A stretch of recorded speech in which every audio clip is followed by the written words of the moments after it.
that's the thing. I can count on Kaufman. I mean, he's dependable. He's a pro.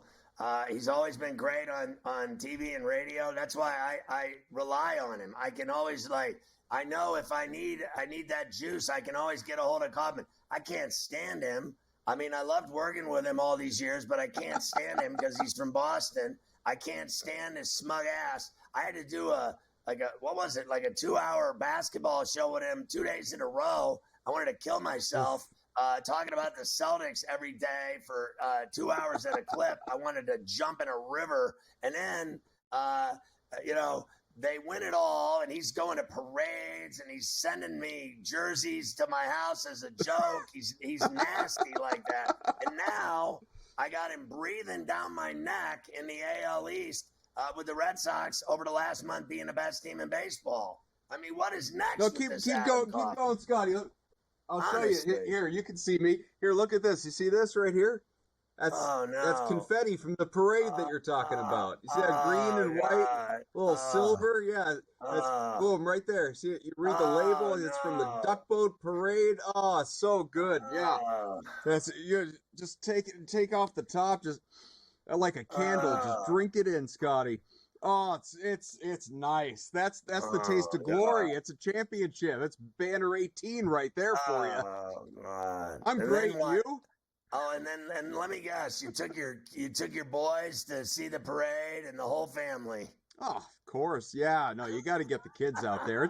It's for the kids, Scotty. Listen, I know the players and many in the crowd like to be drinking nice and early in the morning and all that. The kids, they need the atmosphere. They got to get out there and see what adulthood is like from a sports fan perspective. I could have dealt without the guy in the front row kicking and shoving and stepping on my 9-year-old's foot here and there. But other than that, these are the sacrifices that you have to make when you're in the hub of sports, man. I mean, this is championship city right here. This is the championship for Boston right here, because I know we're going to talk about the Red Sox and what their dreams are. The Celtics championship, if you want to get sick, Scotty, if you want to get nauseous, maybe throw up live on the air for your viewers. This was the second longest championship drought in Boston history since they have had the big four: Red Sox, Patriots, Bruins, and Celtics. And that drought was only about 5.5 years. So things have been pretty good around here.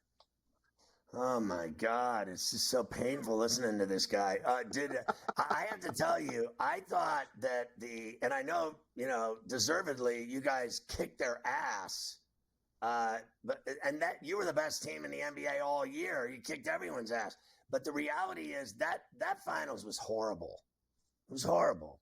Yeah, if I'm just, again, if I'm removing Boston bias and I would like it to be a sweep, 4 games, win by 20 points apiece, that's what you're rooting for when it's your team, obviously. But if I'm just talking purely as a basketball fan, the whole postseason was pretty lousy. But yeah, the finals were terrible. And I empathize with the people out there that, was all over social media, all over Twitter going, after that 7 to 10 day break, whatever it was, between the conference finals and the start of the NBA finals, we had to wait a week and a half for this garbage. It's true. It went 5 games, and honestly, most of them were not competitive at all. It was not a competitive series. You could argue that the Celtics sweeping the Pacers in 4 closely contested games was a more competitive, more entertaining series than obviously that NBA finals against the Dallas Mavericks. So yeah, I get it. Again, just purely as a fan with no rooting interest whatsoever, you just want to be entertained, for sure. But and that's how a lot of people were talking,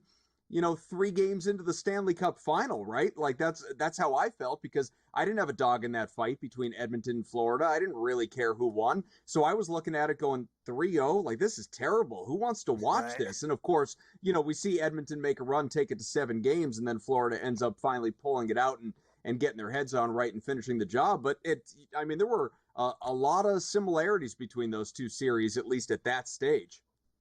So let's talk about the Red Sox. Why are they so good on the road, and they've been so average at Fenway, and they have been the best team in baseball over the last month? Yeah, it's a good question, and I think it's just kind of one of those fluky baseball things. I don't think there's really a reason for it. I mean, you could certainly say that at Fenway, the crowd fan support has not been as as raucous, as loud as maybe it's been in past years. And so it's a little tougher to get up for those games. Not to make any excuses, obviously. These guys are professionals. You got to go out and deliver. But, I think just sort of as we get farther along in sports, and maybe this sort of turned with the bubble during COVID times, in the NBA or, in the first year for be it Major League Baseball, NHL, and NFL as well, where there were no fans in the stands for, many of those being outdoor games other than NHL. I think it sort of removed home field, home court, home ice advantage in a lot of ways going forward. I don't know why it hasn't really followed, but I think if you look at a lot of the splits for a lot of teams, playoffs, whatever it may be, since then, it just sort of feels like it's gone. And so I don't know what exactly to attribute it to the Red Sox. It's, some teams say that, hey, we get to go on the road. We're out of our own beds, out of our own houses, distractions, wives, kids. It's just, boys on the road bonding, and we're close knit and having a good time, and it brings us together. And so we sort of rally around that as well. I don't know if that's the case with the Red Sox or if that's just a cliche sort of thing, but you can't argue with the results. Like you said, they have been, especially compared to expectation, pretty incredible over the last month and a half. Going to the break hot. They're, never mind in a playoff position in terms of a wild card spot right now. They're in striking distance to actually win the division. They're only 4.5 back right now. And nobody, even at the highest levels of the Red Sox, nobody could have possibly envisioned that going into this season. And I think there are a lot of people, honestly, over at Fenway who are probably pretty unhappy about it because they had no interest in spending on this team in the offseason. And now they may have pushed ownership and management in the front office to the point of having to invest in this team at the trade deadline in a couple of weeks. So, I've heard these crazy stories that people believe that Cora won't be there next year. I've even heard that the Yankees would fire Boone and hire Cora.